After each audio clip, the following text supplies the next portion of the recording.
E aí agora a gente vai falar sobre um conceito, que é um conceito que eu gosto muito de beber informações de diferentes áreas. Principalmente porque eu não gosto da ideia de, por exemplo, uma empresa gastar uma fortuna desenvolvendo conhecimento e evoluindo tecnologia, conhecimento, para conseguir atender melhor o usuário. E aí, de outro lado, a gente num pensamento de que, não, a empresa é capitalista, é exploradora, não sei das quantas, a gente não usa do conhecimento que essa empresa conseguiu adquirir. Então, assim, claro, eu não vou prostituir a formação de professores para gerar uma coisa de você só pode dar aula em tablet da empresa tal, você só pode usar a tecnologia tal. Por exemplo, o curso de computação. Existe o gueto da Microsoft e o gueto do Linux. Se você é bom programador, você programa em Linux. Eu não concordo com essa máxima. Por quê? Você é bom programador se você arruma um emprego de programador. Se o seu cliente usa o Windows, quem te paga é o usuário de Windows para programar o Windows. Se o seu cliente é Linux, quem te paga para programar usa Linux, você programa em Linux. No final das contas, o que está por trás disso? A linguagem de programação. E aí, no meu mestrado, quando vinham com essa discussão, tem que ser Windows, tem que ser Linux, eu fiz um sistema que funciona nas duas plataformas. E a diferença do código para ser Windows e para ser Linux são 6 linhas. Então, assim, é a mesma coisa. Vou fazer para dispositivo. Você tem que fazer em Android ou você tem que fazer em iOS? Não, eu tenho que fazer naquilo que me pagam para fazer. Eu tenho que sobreviver. Não adianta nada eu produzir algo extremamente conceitual, que vai ser maravilhoso, útil pra caramba, mas porque eu sou de um gueto, significa que eu vou limitar as minhas condições de trabalho por uma posição ideológica? Você pode até limitar, mas até certo ponto você limitar beira burrice, né? Porque você está reduzindo a quantidade de oportunidade de emprego que você tem. Você nichou o público e você ainda assim consegue atuar, consegue progredir na carreira, consegue almejar melhores salários, perfeito. Se você começa a ter certas restrições, eu já não concordo. E aí, o que você vai ver muito no pensamento meu, que acaba sendo um pensamento muito comum do grupo Tech, é que a gente vai bebendo informação de um monte de outras áreas e a gente vai adaptando essas informações para a gente para tentar sistematizar, gerar método, colocar a coisa numa ordem mais clara, mais simples, mais didática. Porque no final das contas, não adianta nada eu te ensinar ou a gente ensinar de um jeito maravilhoso que para a gente funciona muito bem, se o aluno não aprende. Eu posso sair muito satisfeito dizendo, nossa, dei uma aula maravilhosa. Aí eu aplico uma avaliação que é uma folha em branco, fale o que você lembra da aula. Em 2, 3 dias. Ou seja, você ainda está com aquela informação quase toda na sua memória de curto prazo. Aí eu vou, solicito esse feedback e o feedback que eu tenho é 99% da turma se lembra muito pouco. Ou seja, adiantou nada. Deu uma aula maravilhosa, às vezes com um monte de pirotecnia, com um monte de PowerPoint animado, vídeo, música, dinâmica. E a galera não se ligou na essência, naquilo que eu precisava.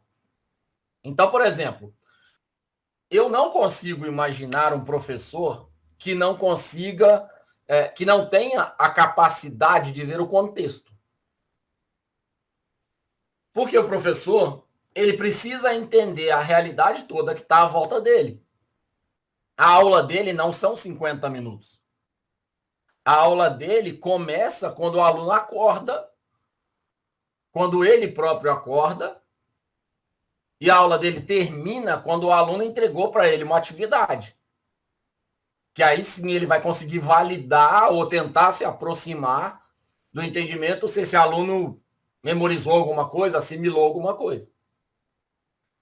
Outra coisa, esse professor convive com outros professores. Então a gente precisa entender qual é a relação humana, social, com pessoas de mais ou menos a mesma faixa etária. Depois, essas pessoas são de formações diferentes. Então a gente está falando de uma pessoa que tem uma graduação em história, convivendo com uma pessoa que tem graduação em matemática. Isso se a gente nivelar que todos têm o mesmo grade, né, de formação. Ou seja, todos são especialistas, todos são mestres. E aí a gente tem que entender que em algumas realidades você vai ter um que é graduado, o outro que é mestre, o outro que é doutor, o outro que é especialista numa universidade famosa, o outro que é mestre numa universidade mais relevante, o outro que é graduado numa faculdade menor, que tem uma relevância menor. Então, quer dizer, além de toda a história de vida desses professores, você ainda tem uma formação diferente para cada um deles, seja em relação à parte econômica, seja em relação à parte de visibilidade, de oportunidades, seja em relação à própria profundidade de conhecimento que ele recebe. Porque, claro, o que faz uma universidade ser mais famosa do que a outra? Simplificando, são dois aspectos. Ou é o dinheiro, que vai pagar a publicidade e marketing, ou é a relevância dela ao longo do tempo, que ela vai disponibilizar maior quantidade de recursos ao corpo de alunos e professores dela. Então, por exemplo, o que diferencia uma universidade extremamente famosa de uma faculdade de primeira turma? A universidade extremamente famosa tem uma biblioteca muito boa, tem um padrão de formação, tem um horário muito bem definido, tem oportunidade de projeto, de bolsa, de pesquisa, já tem uma gestão para capacitação dos professores dela, já tem um modelo de gestão administrativa que todo mundo já conhece. Quando você pega isso e joga numa faculdade de primeira turma, você ainda não sabe quantos alunos você vai ter, você ainda não sabe quem vai ser o gestor, você ainda não tem uma hierarquia muito bem definida. Não vem um modelo pronto e você só tira a cópia e joga para o seu lugar. Vem uma estrutura, uma base legal e você precisa trabalhar em cima dela para ver, em relação à sua necessidade ali, o que dá para fazer, o que não dá. E isso diferencia muito alguém que está há mais tempo no mercado de alguém que está há menos tempo no mercado. E a relevância de uma instituição e de outra. No entanto, a hora que a gente leva isso para uma sala de professores, essa informação ela não é tão relevante assim. Porque vocês já tiveram aula com pessoas que são extremamente graduadas e qualificadas, que a aula é uma porcaria, e com pessoas que têm uma vivência de vida muito maior e que a aula é excepcional. Às vezes não tem nenhuma formação boa. Então essas diferenças elas acontecem. Por quê? Porque às vezes a faculdade mais famosa não formou a pessoa para dar aula, para se relacionar com pessoas. Às vezes a pessoa, o professor não gosta disso, não é dele. E aí eu não estou dizendo que, não, ele dá aula porque ele precisa do dinheiro. Não, às vezes ele dá aula porque ele quer ajudar o próximo, entendeu? Ele quer fazer esse processo, mas não é dele. Por exemplo, o Gustavo é músico. Eu já tentei tocar violão e não é para mim. Eu tentei tocar bateria e não é para mim. Quando eu era mais novo, eu fiz aula de bateria durante um tempo, acabei, durante o período que eu fazia aula, quebrando o braço, tive que me afastar da aula, por questões óbvias, e nunca mais voltei. Depois peguei para tentar aprender outros instrumentos e não é para mim. Eu não tenho a sensibilidade musical que, por exemplo, um primo meu tem, de pegar qualquer música na rádio ou na internet e tirar no violão e tirar no teclado. E não quer dizer que ele é melhor do que eu, quer dizer que ele vê as coisas diferentes de mim e ele é melhor do que eu na música. Agora, dentro de uma escola, dentro de uma sala de professores, você precisa, claro, de alguém da música, mas você também precisa de alguém que sabe fazer conta. Você também precisa de alguém que sabe escrever. E são perfis diferentes. Além disso, você precisa de pessoas que saibam conviver em grupo. E, afinal de contas, morar com uma pessoa diferente é complicado pra caramba. Estudar com turma diferente é complicado pra caramba. Vocês devem lembrar, na infância e adolescência de vocês, a chatice que era início de ano letivo. Porque, poxa, você não lembra, não conhece o professor, não conhece o aluno, não conhece isso, não conhece aquilo. E aí você chega lá, aquela turma completamente nova, não tem um período de ambientação. Normalmente os primeiros professores fazem aquela mesma conversa, né? Se apresentem. Nome, quantidade de irmão, que bairro que mora. E aí, a hora que você muda de lado, que você vira e fala assim, não, peraí, agora eu estou num curso de formação de professor.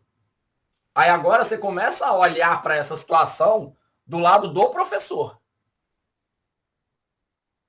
E para ele também é muito diferente.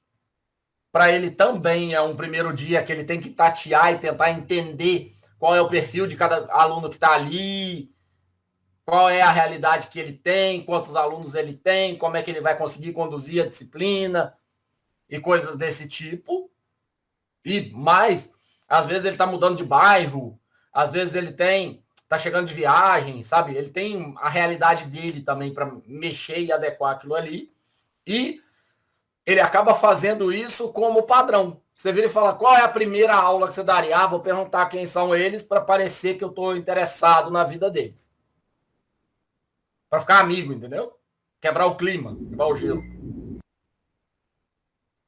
E aí, essa é uma questão que, inclusive, a gente vai discutir ao longo da disciplina.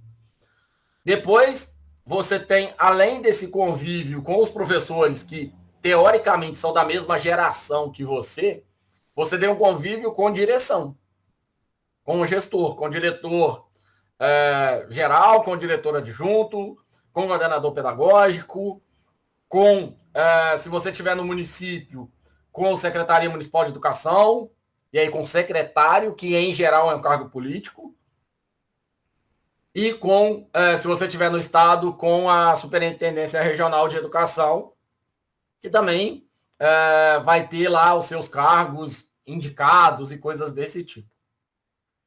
Qual é a diferença dessa relação com os professores para a relação com os diretores?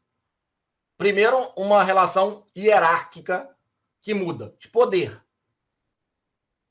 Então, por mais que eu seja muito amigo do diretor ou da diretora, o diretor ou a diretora nas escolas tem o poder de negociar uma mudança minha de uma aula para outra, de uma escola para outra, me ajudar a faltar numa aula. Então, se eu precisar faltar na aula, eu aviso para ele. Ele não me queima, ele troca facilmente, faz aquilo parecer natural para os alunos. Eu tenho uma relação com ele de quando eu preciso de um material, eu aviso para ele, ele consegue o material para mim. Então, se eu quiser levar os alunos para conhecer o museu da cidade, se eu tiver uma boa relação administrativa na escola, a escola vai facilitar a liberação de transporte, facilitar a liberação dos alunos, me ajudar a negociar para conseguir resolver os problemas que eu tiver de impressão de prova, uso de uma sala de informática. Então, assim, existe uma relação hierárquica nisso que não pode ser desconsiderada. Além disso, existe uma relação de faixa etária. Ou seja, se o aluno do ensino médio tem 18 anos e a gente está em 2021, Esse cara nasceu em 2003. A fotografia do nascimento dele é uma fotografia de 2003. Tá? Se a gente pensar na primeira aula, primeira sala de aula que esse aluno enfrentou, a gente está falando numa sala de aula de 2007, 2008. Ou seja, já tinha celular, já tinha internet boa, já tinha computador para muita gente, já se discutia muito ter carro para quase todo mundo, ou ter ônibus, ou ter moto, ou ter algum veículo de transporte que não bicicleta, ter uma televisão de tela plana, tela fina, com uma imagem boa. Agora vamos lá. Se esse aluno tem aula com um professor que fez o curso de licenciatura, ou fez uma graduação apenas, a gente está falando que esse professor tem em torno de 21, 22 anos no mínimo. Se ele acabou de entrar. Se ele já tem 10 anos de carreira, a gente está falando de um cara que tem 30 e poucos. Qual que era a realidade há 25 anos atrás? 25 anos atrás, a gente está falando 94, 95. Romário ganhando Copa do Mundo. Entendeu? Qual era a realidade de 94, 95? Uma internet bem ruim, um sistema tecnológico fraco, o sistema de transporte ainda ruim, uma consciência da população de poder de voz, de poder aquisitivo bem mais complicada, uma variação de moeda que era uma coisa maravilhosa, né? E aí tinha aquele negócio de a infância desse professor que está aí com os 25 anos era uma infância onde ele rapidamente ficou sabendo de ter trocentas moedas no Brasil. Cruzeiro, Cruzeiro Novo, Cruzado, Real. Entendeu? Num ano, você comprava um pacote de arroz com uma nota que valia 100, no outro ano você comprava um pacote de arroz com uma nota que valia 10. E essa criança tendo aula e aprendendo a conviver com os amiguinhos e fazendo conta num período na ordem de milhar, no outro período na ordem de unidade, no outro período na ordem de dezena, e relacionando isso com dólar. Ou seja, papai, eu quero um chocolate. Num ano custa 1.000, no outro ano custa 1, no outro ano custa 10 centavos. A televisão era uma televisão de tubo, com a imagem que Jesus procura saber qual era, né? Porque é aquela tela curva. Uma tela pequenininha, normalmente era TV de 14 ou de 21 quando tinha. A realidade da pessoa que tem lá os seus 25 anos é essa. Então, se o aluno, você tem expectativa dele querer a internet, querer jogos, querer celular, tablet, esse professor, você tem expectativa dele querer uma televisão. Esse professor, ele é subordinado, como eu disse, ao diretor, à equipe diretora e à Secretaria Municipal de Educação, ou à Superintendência Regional, ou ao diretor do Instituto, se a gente estiver falando do Instituto Federal, ou ao diretor da universidade, ou ao chefe de departamento. E, em geral, quem é esse diretor? É um professor com mais experiência. Então, vamos assumir que o professor novato tem lá seus 25 anos e o professor mais velho tem seus 35, 40. Que vai ser a faixa etária mais ou menos, estou jogando para baixo, tá? A faixa etária mais ou menos do diretor. Vamos fazer o mesmo raciocínio? Esse diretor, 40 anos, ele nasceu em 80. Qual que era a realidade dele em 80? Flamengo campeão mundial com o Zico. Televisão preto e branco, rádio de madeira, transporte para quem tinha dinheiro pra caramba. Vocês terem uma ideia, eu tenho 38.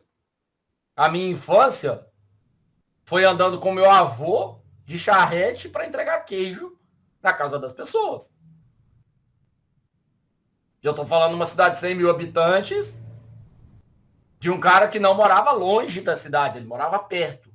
Entendeu? Era um bairro, logo depois de um bairro maior da cidade. E a atividade econômica dele era vender leite, vender queijo. E entregar queijo para todo mundo. Tinha lá suas vacas, seus porcos, cuidava de roça, assim, sabe? Mas não tinha, nunca teve grandes terrenos e sobrevivia fazendo isso. Então, assim, poxa, moleque, vem cá, vamos passear com o vô que a gente vai trabalhar hoje. E era vendendo queijo Minas, né? Minas Frescal. Então, assim, o que vocês imaginam se a infância foi dificuldade de transporte, uma dificuldade absurda para acesso à informação, um sistema tecnológico que se resumia a produtos extremamente encaixotados, do tipo carro, era o Fusca ou a Kombi, para pessoas que tinham poder aquisitivo. O telefone custava uma grana absurda. O telefone residencial custava uma grana absurda. A casa, terreno, era alguma coisa que as pessoas de alto poder aquisitivo compravam, negociavam, faziam troca. Não existia muito esse negócio de comprar com dinheiro, você fazia troca. Pessoas plantavam e aí faziam troca da colheita, pagavam o funcionário em sacos de arroz, sacos de feijão, entendeu? Legislação trabalhista, negociação de condições de trabalho, equipamentos de segurança, o que é isso? Isso vem a existir muito tempo depois. E aí, como que essas pessoas estão acostumadas ao processo administrativo? É o processo administrativo, se eu te pago, eu te mando.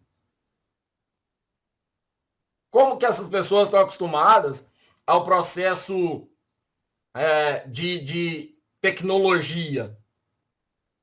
Não existe. Tecnologia, televisão preta e branca e rádio é um dispositivo de família rica. E aí eu vou lembrar de uma cena que para vocês provavelmente faz sentido. Se não fizer, conversem com os pais de vocês e os parentes, que vocês vão lembrar dessa cena, porque essa cena é muito típica, das pessoas vendo televisão com um vizinho. Um vizinho tinha TV, punha na varanda e era um acontecimento. Aqui no Brasil, como culturalmente o futebol é muito famoso, era um acontecimento, a rua ou uma parte da rua se reunir na varanda de alguém para assistir o jogo. E aí, hoje em dia, se romantiza essa situação, dizendo, olha, antigamente tinha uma proximidade muito grande com os vizinhos. A relação com os vizinhos era muito melhor. Na verdade, não é que a relação era muito melhor. É que o único vizinho que tinha TV era o único jeito que você tinha de ver o futebol. Fora isso, era com rádio AM e muita gente rádio amador. Aqueles motorrádio antigo que você tinha um monte de estações e aí você sintonizava uma rádio de São Paulo, sintonizava a rádio do Rio. Por quê? Porque era um rádio de maior potência. Por isso era um rádio maior. Então, qual era a realidade do Fundamental 1 dessas três pessoas? Fundamental 1 do aluno, hoje, em relação à tecnologia, em relação à alimentação, em relação a transporte, em relação a cuidados de saúde. O Fundamental 1 do professor, quando ele fez o Fundamental 1,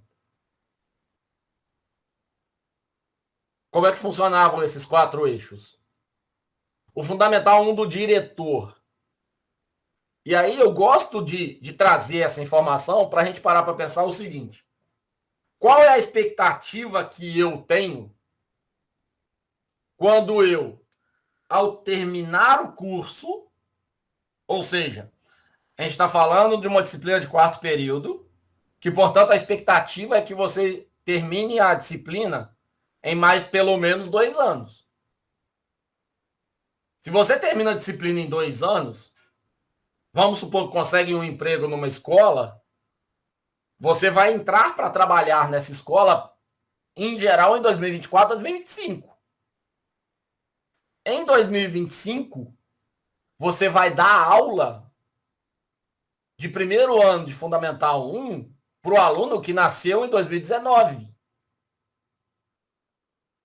Qual é a cobrança que esse aluno traz para você? É a cobrança de dar aula na realidade que ele nasceu. Qual é a bagagem que você traz? É a bagagem das aulas que você teve quando você se formou. Em todo o processo de formação, desde lá do primeiro professor de maternal, creche, coisas desse tipo. Um parâmetro que eu acabei não comentando. Vamos voltar. Gestor, professor e aluno, já atuante. Qual era o nível de escolaridade desse diretor na época da infância dele? Os pais e tios de vocês têm qual escolaridade? Fundamental. Normalmente fizeram supletivo muito tempo depois, porque acharam que era importante ter esse grau de instrução. Mas dificilmente fizeram algum estudo depois. A não ser que são de famílias que têm essa condição e que a família consegue custear para o aluno estudar. Ah, Daniel, mas você está falando de escolas particulares sempre? Não. Eu estou falando de uma condição de transporte extremamente difícil, onde para você estudar, você tinha que andar 2 quilômetros para chegar na escola. E aí você pega 3 meninas de 12 anos andando 3 quilômetros para ir para a escola e não ajudando o pai e a mãe a cuidar das crianças. Aliás, a mãe, né? A cuidar das crianças, que as famílias tinham lá seus 8, 10, 12, 15 filhos. Ou seja, estuda um pouquinho para você ter uma oportunidade melhor de emprego, mas a hora que você pegar uma idadezinha que você puder cuidar do seu irmão, vem cá, fique em casa cuidando do seu irmão. E aí o pai, em geral, o homem ia trabalhar muito cedo, todos os dias. A mãe ficava em casa com a responsabilidade de cuidar daquela escadinha de filho. Quanto mais era o nível de instrução, menor é a quantidade de filho.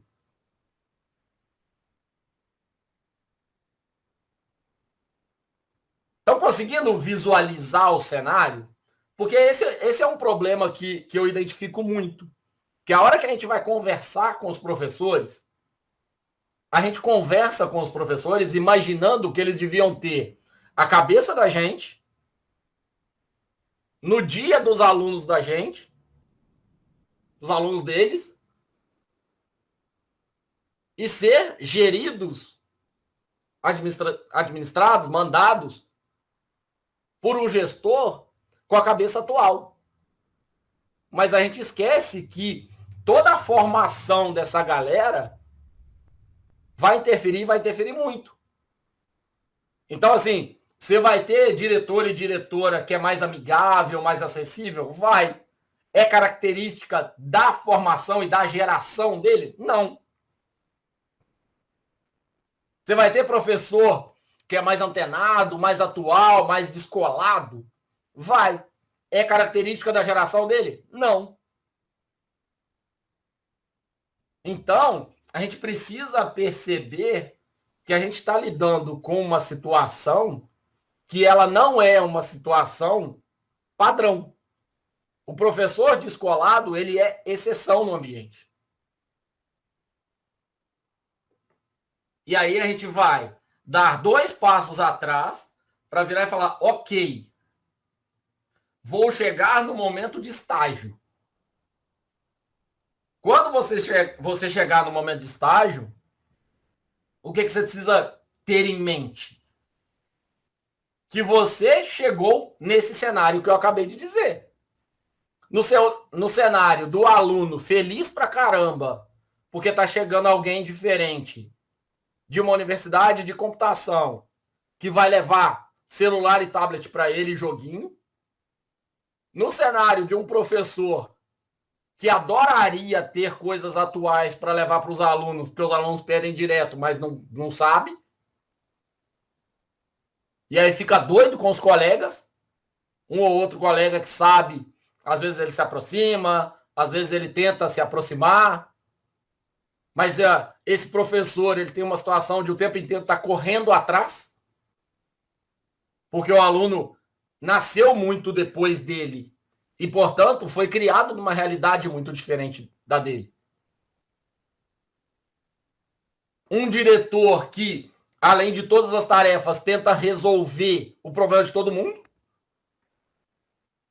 mas não tem experiência atual, antenada e não tem tempo. Então, a hora que você chega para o professor, para o diretor, que você pergunta a dificuldade dele vai ser organizar os arquivos.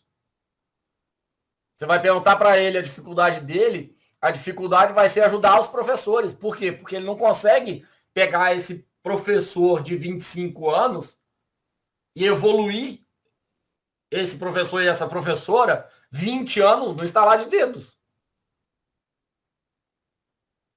E aí você pega esse cenário todo, joga numa família ocupada, que precisa trabalhar, e o que essa família faz? Meu filho está insatisfeito. Desconto na escola que está deixando ele insatisfeito. Então, aquela mudança de pensamento em relação à qualidade do ensino é porque a família não tem esse processo de empatia, de fazer esse movimento que a gente está fazendo aqui agora. A família simplesmente vira e fala assim, não, o professor ganha bem para isso. Tem que dar aula boa para o meu filho. Tem que ensinar bem meu filho. Estou pagando imposto? Estou pagando a mensalidade alta, por que não tem computador, tablet e internet boa lá? E aí, a hora que a gente chega como estagiário nesse cenário, você tem que perceber muito claramente, primeiro, qual é o ambiente que você chegou. Você está num estágio, num professor descolado, mais atual, mais antenado, mais aberto à sugestão, à iniciativa, à tentativa. Você está num cenário onde o professor ou a professora está tão estafado que vai deixar a disciplina ou a turma com você naquele dia para dar uma respirada, ou para corrigir uma prova, ou para olhar um problema de casa. Você está lidando com um professor ou com uma professora que simplesmente vê em você alguém que pode fazer por ela ou por ele. E aí vai sair da sala ou então vai sentar lá na frente e falar, toca aí. Conduz a aula aí. Você está falando num diretor ou numa diretora que é mais protecionista e que a hora que você chega, não, eu vou te dar a documentação aqui que você precisa do estágio, mas não precisa fazer nada não. Pode ficar de boa, porque senão você vai ocupar o lugar dos meus professores. Por trás do pensamento pode ser esse. Porque aí a hora que a gente tem expectativa de, por exemplo, a diretora ou o diretor não vai querer minha presença lá porque acha que eu vou atrapalhar, aí eu já vou imaginando situações onde eu posso ajudar e mostrar para ela que é diferente. E como que eu faço esse tipo de coisa? Eu faço indo mais devagar. indo com mais calma, ouvindo mais, observando mais. Então, por exemplo, imagina um professor dando aula numa correria danada, porque o plano de ensino dele obriga ele a dar um conteúdo absurdamente denso.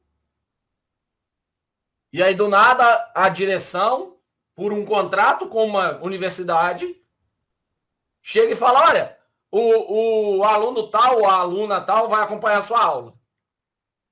Aí você entra, pessoal, tudo jóia? Bom dia. Oi, pessoal, tudo bem? Então, vou só sentar aqui e vou ficar acompanhando sua aula, tá? Tá. Senta lá, pega o caderno e desgrama a escrever.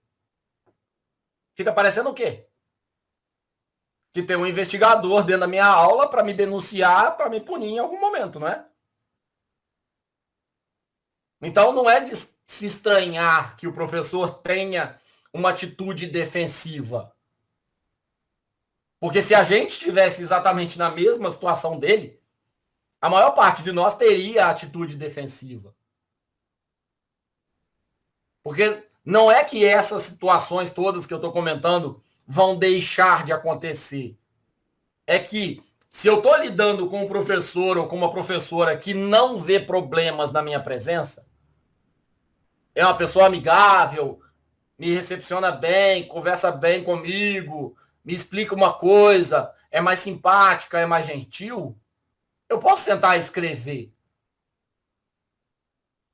Agora, se eu estou lidando com um professor ou com uma professora que tem mais medo, que tem mais receio, que está mais inseguro ou mais insegura, você primeiro precisa ter a confiança, se disponibilizar a ajudar o professor e a professora, porque nessa situação é a pessoa que mais precisa de ajuda, em relação a apoio, em relação a você distribuir uma prova, você ajudar a aplicar uma prova, você vir fora do horário para conversar com ela sobre como é que está sendo aquela aula, que aula os alunos têm antes, que aula os alunos têm depois, qual é a realidade do bairro que esses alunos estão inseridos. E aí, a hora que você vai conversando com o professor ou a professora que está mais inseguro, você começa a ganhar a confiança dele. E no final das contas, o que é o estágio 1? É observação.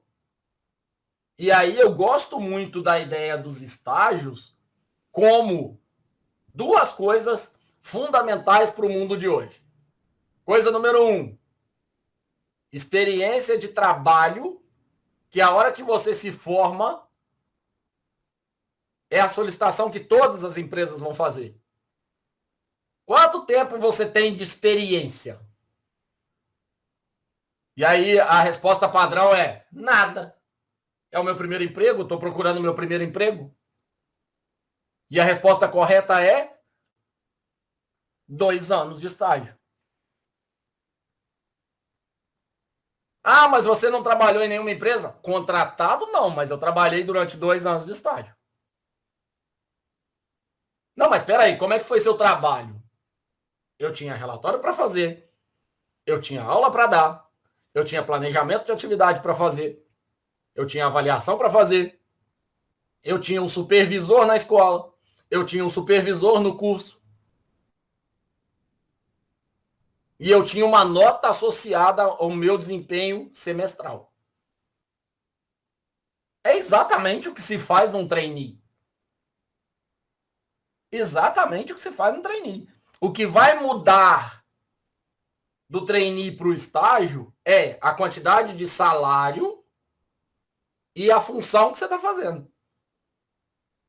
Mas um trainee que seja estágio voluntário numa escola pública é exatamente a mesma coisa que vocês fazem. Então, esse é o primeiro aspecto. Quando alguém te perguntar qual é a experiência profissional que você tem, você sai do curso superior com 2 anos de experiência profissional. Por exemplo, no meu caso, eu fui coordenador de um projeto de inclusão que formou 90 alunos. Isso era um projeto de extensão da faculdade que eu me formei. E aí, a hora que eu fui fazer entrevista depois do meu mestrado, porque eu saí da faculdade já no mestrado, tá? quando eu voltei do mestrado, que eu fui fazer entrevista, qual é a sua experiência em dar aula? E a minha resposta foi nenhuma? Não. Minha resposta fui coordenador do projeto de inclusão e já dei aula para 90 alunos, em 3 turmas. Entenderam a diferença? Você tem a sua capacitação, o seu diploma, mas você tem a experiência que você precisa apresentar. E aí você precisa ver o estágio como essa experiência. Por quê? Qual é o próximo passo? É o diretor dessa empresa que você está se candidatando pedir referência e ligar para a diretora que te supervisionou. Ou ligar para a professora ou para o professor que te supervisionou. E aí essa diretora, ou esse professor, ou essa professora, que é você que vai colocar o nome e o telefone na ficha de inscrição de trainee, de estágio, de seleção da empresa, ele vai dizer, lembro sim, me ajudou muito. E aí o RH da empresa que está te contratando vai fazer o quê? Levar em consideração a opinião dessa pessoa e vai te contratar. Ou seja, o estágio é um atalho gigantesco para uma inserção profissional. Em qualquer área. Porque, na verdade, muitas das empresas pedem experiência prévia. Quase nenhuma empresa pede experiência prévia na mesma área de atuação.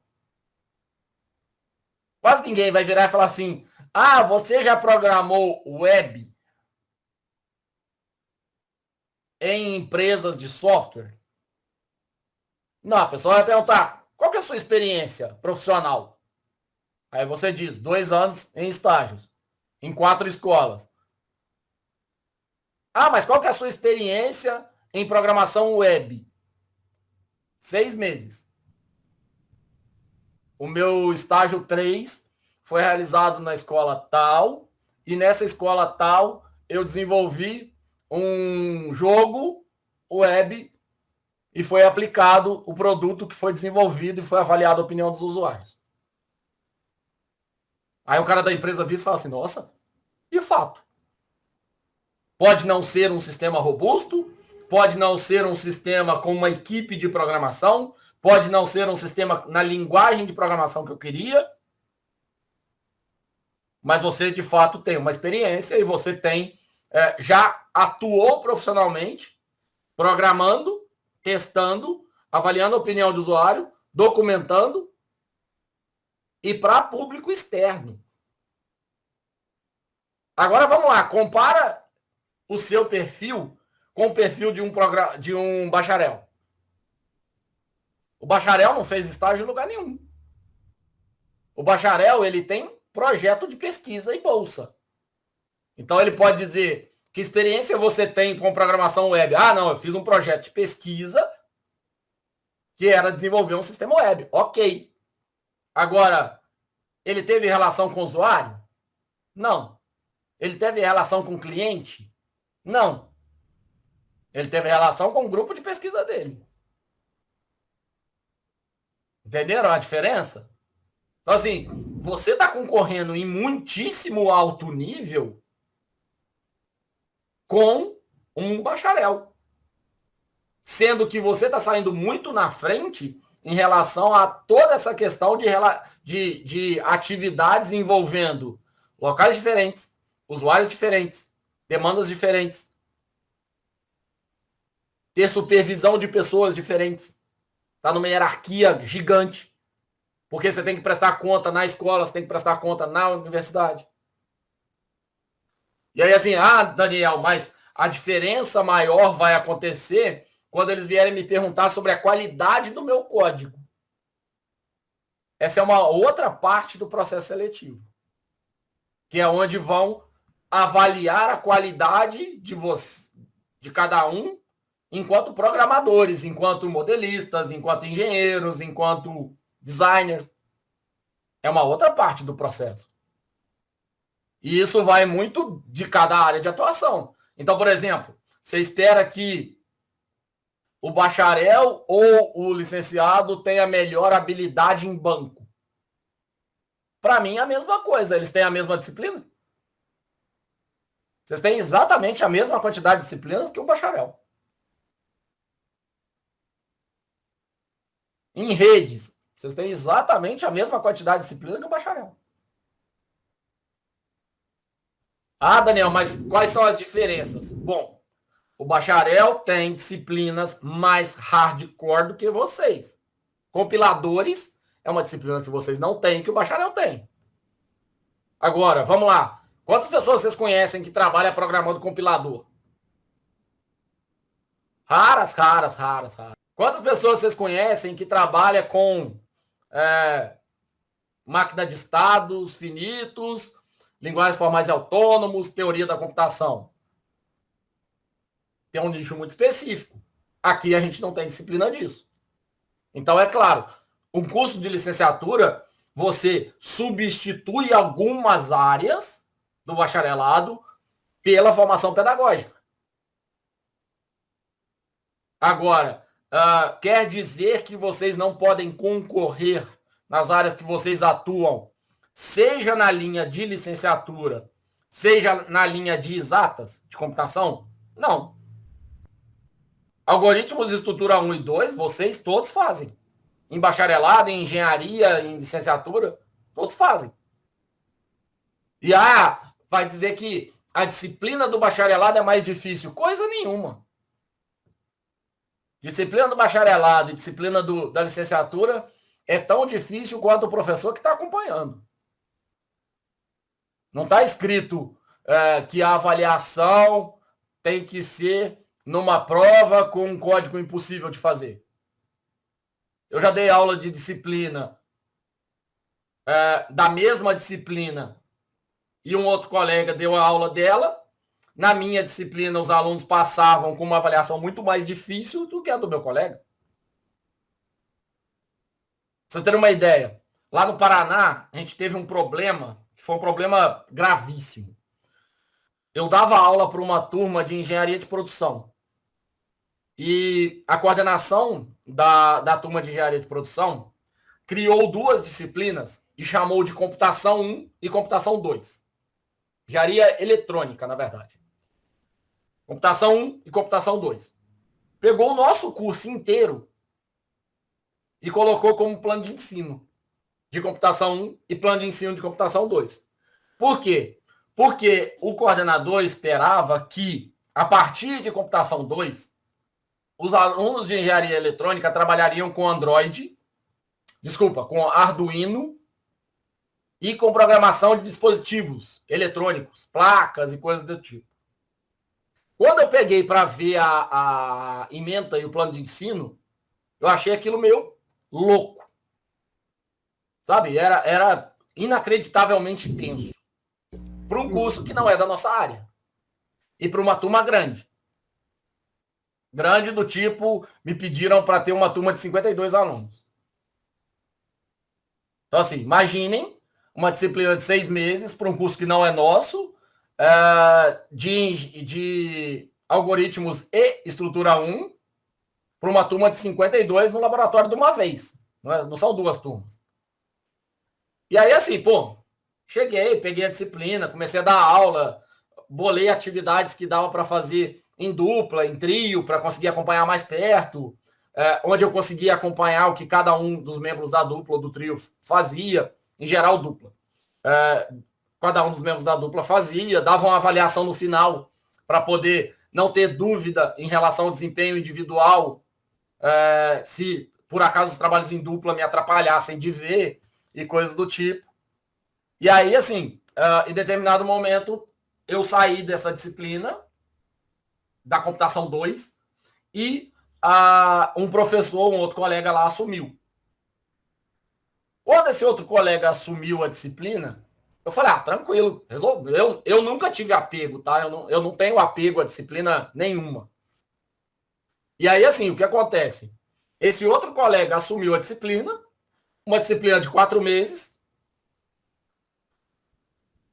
eu dando as minhas aulas normalmente, meados de novembro, eu sou chamado para uma reunião com o chefe de departamento.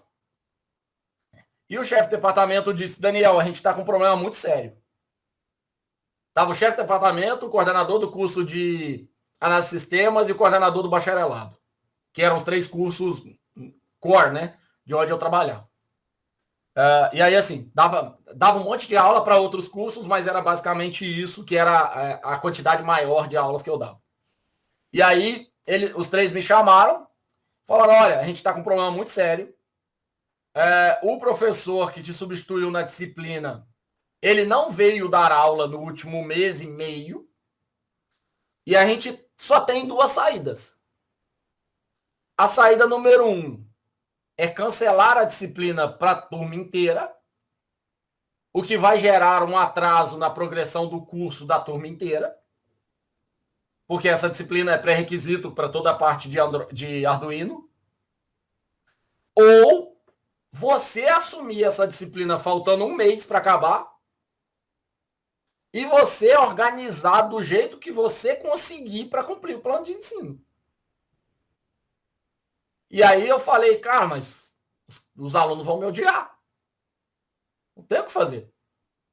Como é que eu vou chegar? O cara enrolou 2 meses e meio, eu vou chegar com 1 mês, vou socar conteúdo de 4 meses, vou avaliar, reprovar 90% da turma. Porque, lógico, a gente já pensa no pior cenário, né? A gente não vai lá dizendo, não, beleza, vou dar uma aula meia boca, vou aprovar todo mundo e vida que segue. Não, não é isso. Porque eu estou falando de uma disciplina que é uma disciplina importante. Eu tenho que formar os caras em alguma coisa. E aí eles falaram, não. Se você disser que consegue salvar a disciplina pra gente, a gente ajusta seu horário aqui, você salva a disciplina pra gente e a gente vai lá e avisa para os alunos. Fala, não, o professor vai pegar, vai assumir, vai ser conduzida a disciplina, a gente vai resolver os problemas de vocês. Falei, então tá. E eu lembro da cena perfeitamente, porque eu pegava bem pesado quando eu dava a aula da disciplina. E quando trocaram, os alunos ficaram felizes pra caramba, porque o outro cara pegava bem mais leve que eu. E lógico, no dia que eu cheguei na sala, eu não fui sozinho, porque eu já sabia desse clima. Eu falei que eu só entrava na sala com uma das coordenadoras de curso. E aí a coordenadora de curso foi e a gente explicou para os alunos. Falou, olha, o cenário é o seguinte. Vocês têm 2 opções para escolher. Ou vocês escolhem que a gente vai cancelar a disciplina e vocês não vão ter reprovação, mas o semestre foi perdido. E aí vai atrasar a formatura de vocês. Mas tudo bem, para o semestre que vem a gente resolve, coloca outro professor, vai ter aula, não sei o quê, porque foi um imprevisto, inclusive, para o departamento. Ou a gente fez um pedido ao Daniel, ele não queria, porque ele está ocupado com as disciplinas dele, ele já entendeu a mudança, mas para ajudar o curso de computação, o departamento de computação, e para ajudar o curso de eletrônica, ele aceita conduzir a disciplina de vocês em 1 mês. E ele garante que vai cumprir todo o plano de ensino, avaliar todo mundo de modo coerente, não forçar a reprovação de ninguém, dar oportunidade para todo mundo chegar ao final da disciplina. O que vocês acham? E a galera, não, beleza, então vamos lá, então vamos acabar a disciplina, né? Poxa, com 1 mês a gente pega a disciplina, com 1 mês a gente termina, a vida que segue. A coordenadora saiu, eu fui dar a primeira aula, porque como a gente não tinha tempo nenhum, ela gastou tipo 20, 30 minutos nesse dia, a hora que ela saiu eu já comecei a aula. E aí a primeira aula, 50 minutos de aula, a hora que eu olho em volta, cada um mais away do que o outro. Aí eu parei a aula, parei tudo que eu estava explicando, virei para eles e falei, galera, é o seguinte, deixa eu explicar para vocês. Eu só assino diário se eu fizer a avaliação do meu jeito e se vocês comprovarem a avaliação. Não fiquem imaginando que eu estou aqui para assinar o diário dando 6 para todo mundo, porque eu não vou fazer isso. Eu vou dar as 4 aulas, vou dar a atividade para vocês fazerem em cada uma das 4 aulas, Não vou cobrar como se vocês tivessem 4 meses, mas vocês vão precisar produzir em 4 aulas. 4 semanas, né? Se não produzirem, vão reprovar. Já vou deixar isso muito claro para vocês, porque se por acaso vocês quiserem reclamar, reclamem de uma vez, porque a chefia do departamento já troca o professor. Não tem problema nenhum com isso. Estou vindo aqui para ajudar vocês. Agora, eu não vou assinar diário nenhum se vocês não levarem a sério. Parei minha aula, terminei ali, beleza, fui embora. Fiz uma programação que era assim, ó, a cada 2 horas de aula eu tinha que matar uma unidade inteira. Então eu tenho que bolar um jeito de dar aula completamente contextualizado para esse imprevisto que, óbvio, ninguém podia imaginar, de modo que eu conseguisse passar o conteúdo, cumprir a unidade, liberar a turma, liberar pré-requisito. E me precaver das situações todas que podia dar problema. Entenderam? Sim. Então, o que acontece? A gente vai ter momentos em sala de aula onde a gente vai precisar achar caminhos, achar alternativas. O que é importante? Ter o máximo de informações possível. Quanto mais informação em relação ao contexto você tem, melhor você toma decisão. Vamos tentar colocar isso em 2 eixos. Num eixo a gente tem o contexto. No outro eixo a gente tem o conhecimento de alternativas, de opções. Qual é a qualidade da minha aula? Quanto mais alternativas e quanto melhor eu conheço o contexto. Se eu conheço muitas alternativas, mas eu não conheço o contexto, vira pirotecnia. Eu cada dia dou uma aula diferente, uma aula mais, entre aspas, legal, mas às vezes essa aula não é includente. Por exemplo, no curso de computação a gente tinha um aluno com 20% de visão. Eu dou uma aula com recurso visual que exige demais, pode ser uma aula legal pra caramba, mas esse aluno vai ser prejudicado. Ou, por exemplo, eu comprei uma camisa, inclusive de inclusão, cheguei para dar aula com essa camisa, porque eu estava falando sobre chamar atenção, para que lugar você quer chamar atenção, e aí era uma camisa bem colorida. E a hora que eu cheguei para dar aula, eu percebi que esse aluno trocou de lugar. Questão de onde cada aluno senta na sala, né? Você tem a memória fotográfica, você tem uma noção mais ou menos onde cada pessoa fica. E aí eu reparei, com esse olhar mais crítico, mais sensível, peraí, tem alguma coisa errada, esse aluno trocou de lugar. E aí a hora que eu pude, eu fui lá perguntar para ele. Claro, sem constranger, sem expor, nada disso, mas eu perguntei, cara, o que aconteceu? Por que você trocou de lugar? E a resposta dele foi surpreendente, porque a resposta dele foi: Daniel, desculpa, mas é porque a sua camisa incomoda minha visão. E como eu prefiro não ver a sua aula, mas pelo menos ouvir o conteúdo que você está apresentando, eu preferi vir aqui para trás, que aí eu fico com a cabeça para outro lugar, mas eu consigo ouvir sua aula. Ou seja, você pensa numa aula legal pra caramba, que é mostrar um exemplo de camisa, que vai chamar atenção, que não vai ser tão adequada para uma aula porque você está chamando a atenção, está muito viva, muito clara, muito colorida. E a hora que você chega na aula, tem um imprevisto desse. E o que você faz? Desde esse dia, eu carrego uma camisa no porta-mala do meu carro. É o tipo de imprevisto que você vira e fala, não é possível. Isso nunca vai acontecer. Nunca ouvi falar que isso pudesse acontecer. Só que, se você imagina um cenário onde a melhor aula é aquela que o aluno aprendeu melhor aquilo que foi passado, nesse dia, por uma escolha sem pensar, até porque eu não tinha instrumentos para pensar nesse nível de profundidade, eu acabei atrapalhando um aluno bom, dedicado, simplesmente por não ter uma outra camisa separada em algum lugar. Porque era muito fácil, né?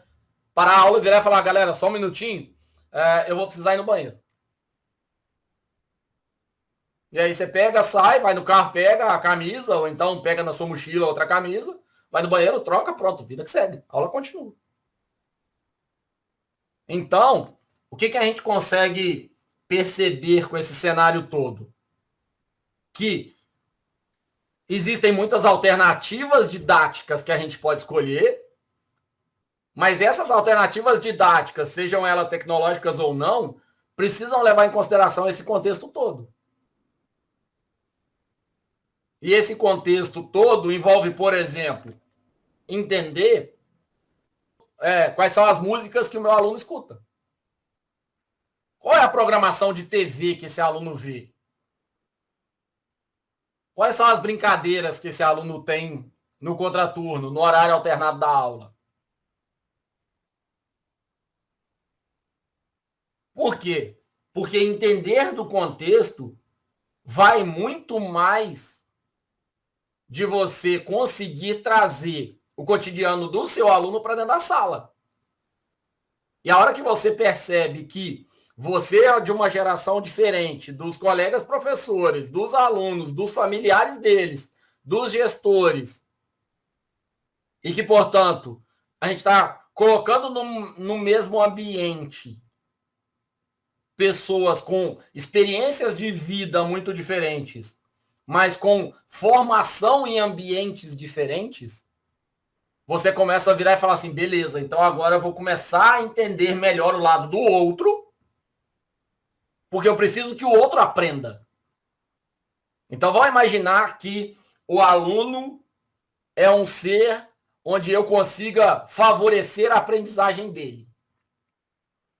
Para que eu favoreça a aprendizagem dele, o que eu preciso? Entender como ele pensa. Entender qual é a realidade dele.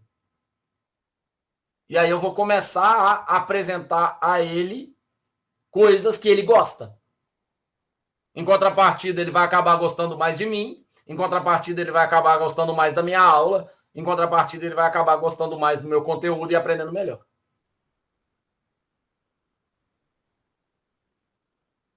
Só que, se a gente começa do final, a gente tem um cenário que é impossível, né? Ah, poxa, dê aula mais contextualizada. Ok, maravilhoso. Como é que eu faço isso? Eu entrevisto cada um dos alunos? Eu entrevisto cada uma das famílias? Não. Uma das formas que, por exemplo, eu mostro na aula, eu mostrava, né, na aula, agora eu estou até mudando um jeito de apresentar a aula para não ficar mostrando um monte de imagem, mas uma das questões é que música é mais ouvida no Spotify, no Deezer, que vídeos são mais vistos no YouTube, quais são os youtubers mais famosos.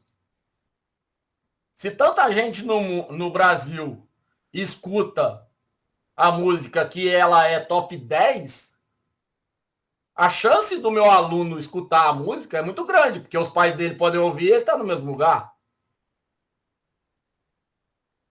Ah, Daniel, mas por que você está falando isso? Porque eu chegar para vocês e explicar verbo, conjugação de verbo, sem dar exemplos do dia a dia, simplesmente pegando os exemplos do livro, é uma coisa. Eu chegar para vocês e explicar conjugação de verbo usando uma frase do refrão de uma música que vocês escutam toda semana, é outra coisa.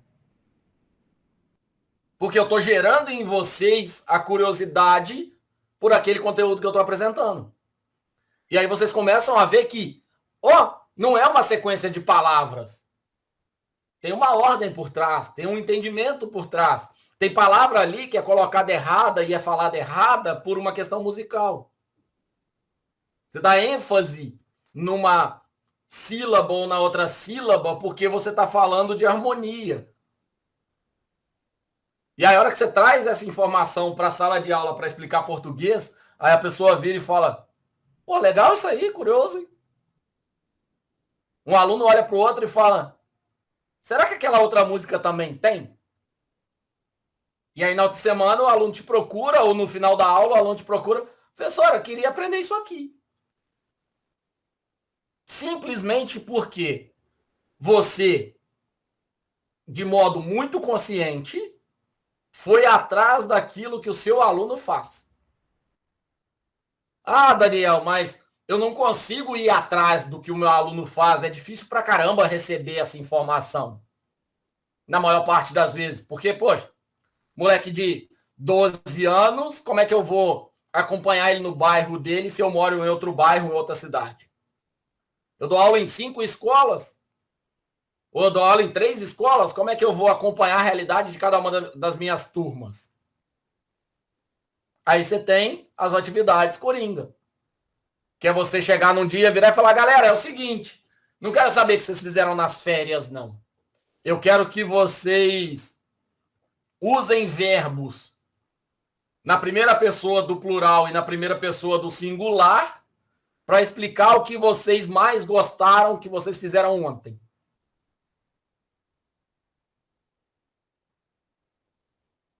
Olha a profundidade da artimanha que eu estou usando. Eu estou capturando uma informação de hábito, eu estou capturando uma informação de interesse e eu estou praticando o conteúdo da minha aula. Ah, mas praticar o conteúdo da aula pode dar um resultado melhor ou pior? Pode, mas o meu objetivo não é esse. O meu objetivo é entender o que a maioria dos alunos faz. E aí, ao invés de o que você fez nas férias, você chega e fala, faz uma redação sobre o que você fez no final de semana, usando, sei lá, um texto argumentativo. Use aposto para falar como foi o seu almoço de terça-feira. E aí você vai começar a entender qual é a rotina desse aluno e vai conseguir trazer exemplo para a sala de aula que é contextualizado. Por exemplo, eu estou desde abril do ano passado sem televisão. Só vejo o YouTube. Mas eu sei as principais notícias de Big Brother. Mas mais do que isso, eu gosto de fazer brincadeiras nos assuntos que eu tenho mais chance de acertar. Então, peraí, se o negócio passa todo dia, se o negócio passa no futebol, no intervalo do futebol, ou seja, o público do futebol tem que ver. Se o negócio passa depois da novela, que é a maior audiência da Globo, se o negócio passa no Faustão, se vai no Fantástico, qual que é a chance de 90% das pessoas que eu preciso quebrar o clima de vez em quando saber? Muito maior do que se eu falar de, sei lá, a Europa decretou lockdown de 2 dias. Entenderam? Sim. Ou do que eu tentar ficar tirando experiência e exemplo do meu dia a dia. Que acaba ficando uma coisa chata. Vocês já tiveram aulas dessas? Onde o professor só tem o nicho dele, né? A vida dele para dar exemplo. E aí os exemplos dele são, então meu filho ontem estava brincando de bola, a bola bateu na parede e voltou. Você olha e fala, eu não tenho filho. Bola? Que bola? Não jogo bola. Entendeu? Não é uma experiência, não é um relato que te inclua.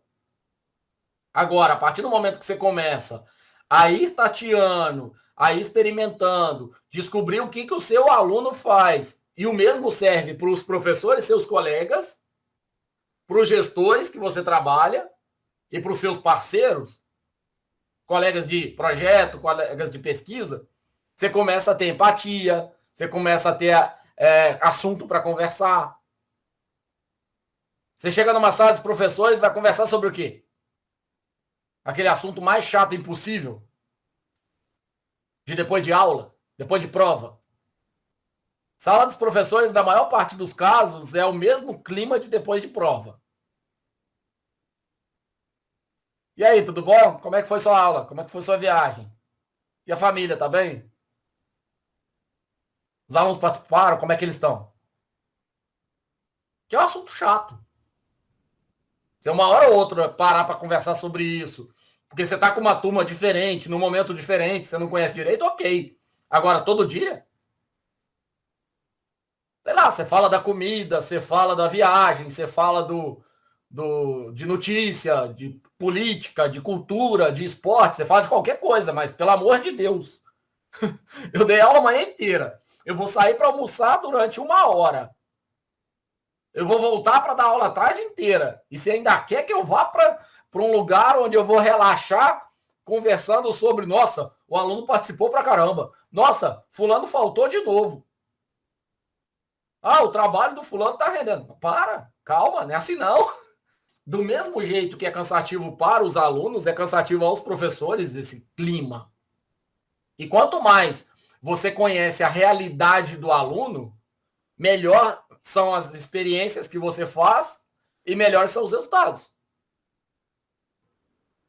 E aí, assim, tem uma coisa que acontece muito nas minhas aulas, que, em geral, as pessoas, às vezes, não entendem muito bem, que eu digo o seguinte: o aluno pode ser gente boa demais e ele pode reprovar. Por quê? Porque o que significa presença? Chamada. Significa comprovar que aquele indivíduo estava no horário da aula dentro do ambiente de aula. O que significa nota? Uma avaliação, uma correção de uma forma de avaliação que comprovou o conhecimento. E o que significa ser gente boa? Significa que em algum momento a gente se deu bem. Agora, eu não posso misturar as três coisas. O jeito que eu tenho que lidar com a situação é o mesmo jeito. Porque senão, o professor acaba chegando numa situação onde ele fica de pé e mão amarrado. Por exemplo, vou aplicar uma forma de avaliação. Você vai, nesta forma de avaliação, segmentar seu público. Se eu pedir para você escreverem 5 páginas, eu estou favorecendo as pessoas que gostam de escrever, estou desfavorecendo as pessoas que não gostam de escrever. Se eu pedir para vocês programarem, eu estou favorecendo quem gosta de programar, estou desfavorecendo quem não gosta de programar. Agora, vamos lá. Eu consigo avaliar de um modo mais geral todas as pessoas? Já que eu estou num sistema educacional que me obriga a avaliar e gerar uma nota? E ter uma comprovação dessa nota, se eu for questionado? E armazenar essa comprovação por 5 anos? Avaliar de forma geral, igualitária para todo mundo, é um mundo hipotético. Isso não existe. O que você vai fazer é, aos poucos, flutuar sua avaliação em relação ao tipo de conteúdo e tipo de resultado que você espera para tentar contemplar seus alunos todos. Então, você pega uma disciplina, você pede um vídeo, um texto, uma apresentação com PowerPoint, uma explicação, uma programação. Ou seja, no final das contas, você está fazendo com que cada um dos perfis e personalidades e modelos de inteligência e preferência sejam beneficiados em algum momento. Porque não existe um modelo único onde eu beneficie todo mundo. Sempre vai ter uma pessoa tímida, sempre vai ter uma pessoa que gosta de escrever mais. E aí é exatamente entendendo o contexto que você vai ver. Peraí. Primeira atividade é escrita. O desempenho foi bom? Foi. Pelo resultado do desempenho bom, o que esse resultado bom me indica? Que eu vou continuar avaliando por escrita ou que eu vou mudar o modo de avaliação? Depende do contexto. Eu aplico numa primeira atividade, com 15 dias da disciplina, um primeiro trabalho que é escrito. Aí o resultado que vem é excepcional. Eu posso olhar pelo lado A ou pelo lado B. Quando eu olho pelo lado A, eu estou dizendo o seguinte: se o resultado é excepcional, explore, porque vai melhorar ainda mais. Você não vai ter dor de cabeça, você não vai ter dificuldade para avaliar essa turma. Se eu for avaliando escrita, cada vez o resultado é melhor, melhor, melhor. Pronto, resolvido. No entanto, eu posso olhar isso pelo lado B. Eu estou ajudando em alguma coisa se eu peço algo que você já é bom? Não. Eu estou só te ajudando a ter nota. Tudo bem, eu posso explorar outras variáveis, tá? Mas eu estou isolando a variável produção de texto. Se eu quero te ajudar na sua formação, porque no final das contas é isso que o professor em todos os níveis está fazendo, o que eu vou fazer? Desempenho muito bom em escrita? Ótimo, já sabe escrever muito bem. Deixa eu testar as outras habilidades. Será que ele desenha bem também? Será que programa bem? Então, olha, na próxima atividade, eu já quero que você programe um pedacinho de código e descreva. Na outra atividade, eu já quero que você me explique. Por quê? Porque eu já estou pegando a parte de produção de texto escrito, já estou virando para produção de texto oral, já estou virando para desenvoltura, e já consigo explorar a habilidade. Então, dar aula e assumir uma sala de aula em um período de estágio é muito mais complexo do que preparar um PowerPoint, enfiar para dentro de uma sala e falar o PowerPoint e responder as dúvidas do PowerPoint. Ou responder as dúvidas do quadro, ou as dúvidas daquela conta ou daquele conteúdo que eu apresentei, de relevo ou de elemento químico. É você ter um monte de posicionamentos para você ver o seguinte: vale a pena explorar? E aí você vai ter que olhar, por exemplo, uma outra vertente de contexto, que é: onde que está a sua disciplina?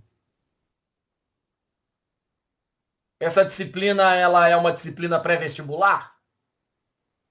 E, portanto, você precisa direcionar a sua avaliação ao modo de avaliação do vestibular, porque a qualidade da escola que você trabalha e a manutenção do seu emprego está associada a o seu aluno passar no vestibular? Ou você está dando uma disciplina de, sei lá, sexto ano, que a maior parte dos alunos troca de escola do sexto para o sétimo ano? E aí você já tem uma noção do que vai ser cobrado na outra escola e você já associa. Vamos trazer para essa disciplina, para a gente poder ir terminando. Essa é uma disciplina que ela acontecia no quinto período. Qual era o grande problema dela? É a hora que a gente pega a grade curricular e olha o que vocês fizeram antes, o que eu tenho que fazer e o que vocês vão fazer depois. A hora que a gente pega a grade curricular dessa disciplina no quinto período, com os alunos já nos estágios, ele fala: todo o potencial de pensamento crítico que eu teria, eu estou fazendo com o trem andando. Porque o aluno já está na escola. E aí você vira e fala: não, ok, é um cenário que está posto, eu tenho que trabalhar nele. Então você vai trabalhando nele. Só que, por trás, você já vai trabalhando para mudar o cenário que está posto. Então as aulas vão acontecendo, mas você aqui atrás já está tentando conscientizar as outras pessoas, conscientizar os próprios alunos, tentar condicionar para os alunos fazerem metodologia de pesquisa junto com a Informática Educativa 1, porque fazer metodologia de pesquisa no primeiro período não ajuda, fazer Informática Educativa 1 antes dos estágios. E aí você já começa a tentar gerar um movimento de consciência nos alunos. E aí eu dei sorte de dar aula no primeiro período, então eu expliquei isso muito claramente no primeiro período aos alunos. Mudei um monte de ordem de disciplina lá por causa disso. Quando eu puxo a disciplina para antes dos estágios, vale a pena eu gastar uma aula falando com vocês sobre qual é a realidade dos alunos? E aí gastar outra aula falando para vocês qual é a realidade dos professores? Não. Vale a pena eu dar uma visão mais geral e virar e falar, olha, você precisa ver a realidade dos alunos que você vai ter semestre que vem. Porque a hora que você chegar no estágio, essa é uma coisa que você precisa ter. Aí a hora que você chegar lá, você... Peraí, eu lembro que o Daniel falou que eu tenho que saber meus alunos. Vocês moram todos aqui? Aí um aluno levanta o dedinho, vira e fala, não, eu moro lá no outro bairro. Aí você, opa, esse aluno pode chegar atrasado. Opa, esse aluno pode ficar deslocado. E aí você já começa a dar aula olhando para ver se esse aluno participa, se ele tem amigos, se ele colabora, se você vai ter que montar um trabalho em grupo para colocar ele num grupo, para tentar enturmar. Entenderam como é que é? Só de ter esse olhar crítico, você já bate o olho na turma e fala, opa, tem alguma coisa ali. É por isso que eu tenho esse olhar mais sensível, porque eu bato o olho na turma já tentando entender o que está rolando. Quem são os amigos de corredor, quem não são os amigos de corredor. Você marca trabalho em dupla, você já vê as duplas que se formaram. Entendeu? Aí você vai acompanhando o processo todo. Então, assim, eu não preciso explorar tanto algo que seja mais fantasioso. Porque adianta eu tentar imaginar qual é o perfil do seu aluno no estágio? Não. A chance de eu errar é muito grande. É preferível eu virar e falar assim, não, beleza, vamos fazer o seguinte. Você precisa olhar o perfil do seu aluno. Eu vou poder mudar os exemplos que eu dou realimentado por um aluno que já fez a disciplina. Perceberam? Ciclo. Com isso, a gente vai evoluindo o processo todo. Porque você vai estar mais preparado para lidar com estágio, vai produzir jogos que são mais adequados ao seu período de estágio e não vai cometer um negócio que é um absurdo, que você pega um jogo pronto para aplicar. Poxa, você tem uma disciplina do curso de desenvolvimento, caramba, desenvolva e aplique. Já testa. A gente volta lá na questão do trainee. A hora que te perguntarem, eu já desenvolvi, já testei, já apliquei na minha turma, tá aqui um artigo publicado. E aí você me traz essa informação, o seu aluno do estágio gosta mais de você, a sua chance de inserção profissional aumenta, melhora a qualidade da minha aula e a gente transforma isso num ciclo. O professor que você está fazendo estágio também gosta mais de você, porque você está indo mais calmo, você está ouvindo mais, você está tentando ajudar mais. E claro, vai adiantar alguma coisa fazer isso na universidade e não levar o professor? Não. Então, por exemplo, ontem na nossa reunião do grupo, que conversa que a gente teve? Vamos marcar capacitação aos professores do município. Porque a gente precisa conversar com os professores para saber deles o que eles querem, o que eles precisam, para a gente formar melhor, para a gente entregar melhores estagiários, para eles gostarem mais da gente, para a gente ter resultado melhor para todo mundo. Já que eu sou uma pessoa que posso formar melhores estagiários, adianta eu tentar mudar todos os cursos? Não, calma. Vamos experimentar na computação? Vamos começar a tentar melhorar aqui? Vamos ver se a gente coloca uma pulguinha de dúvida na comunidade inteira? Aí a gente começa a formar, começa a capacitar, começa a conversar.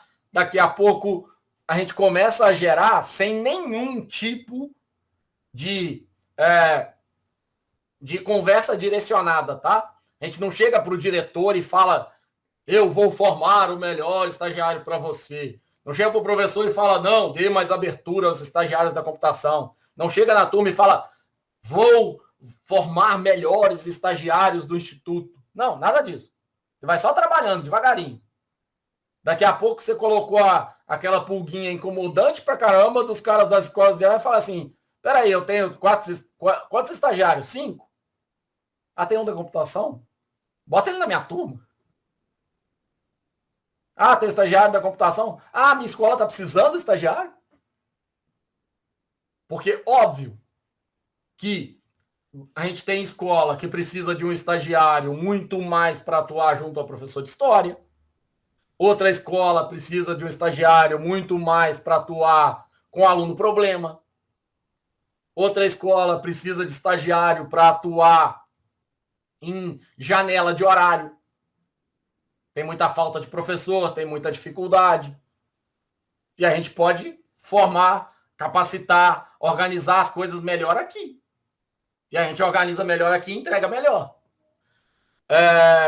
Em resumo, vamos pensar no contexto, vamos levar em consideração qual foi a realidade de formação de cada uma das pessoas que a gente está convivendo.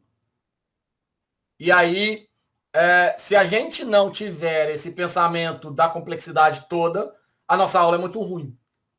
O nosso relacionamento com o professor é muito ruim, com o diretor é muito ruim. E o nosso período de estágio é muito ruim. Qual é o grande problema das exatas? Comunicação e trabalho interpessoal. Qual é a grande vantagem de vocês? Comunicação e trabalho interpessoal. A linha de trabalho que eu tenho e dos estágios é exatamente isso. É se programar, se planejar, relacionar com pessoas, se colocar no lugar do outro. Exatamente isso. E é o que eu falei numa reunião, numa aula, na verdade.